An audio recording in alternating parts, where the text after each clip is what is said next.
আজকে তো দই ইলিশ বানাবো। দই ইলিশ মাছে দেখো নুন হলুদ মাখিয়ে রেখে দিয়েছি।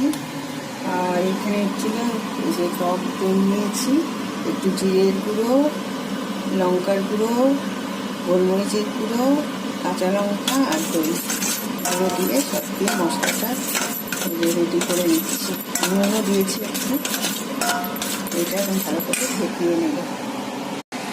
কড়াইয়ে তেল দিয়ে ইলিশ মাছটা জাস্ট একটু শক্ত করে নেব, কারণ অনেকে কাঁচা খেতে পারে না, এটা কাঁচাও করা যায়। তো সেই জন্য একটুখানি জাস্ট এদিকে করে নিয়ে এই যে মশলাটা রেডি করা আছে, একটু সর্ষের তেল দিয়ে রেখেছি, তা সতে হয়ে গেছে। এইবার এই যে গ্রেভিটা দিয়ে দেবো, দইটা দিয়ে দেবো। এটা তোমার একটু ম্যারিনেট করে রাখলে হয়। তো আমি তো মাছটা যেহেতু একটু সাঁতরে নিয়েছি, তো তার জন্য এইভাবে দিয়ে অলমোস্ট আমার দই ইলিশ হয়ে গেছে, ভালো করে ফুটে গেছে।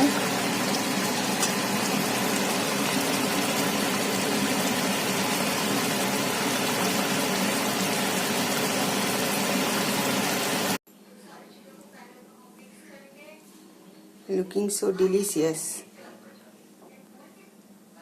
দই ইলিশ, অসম।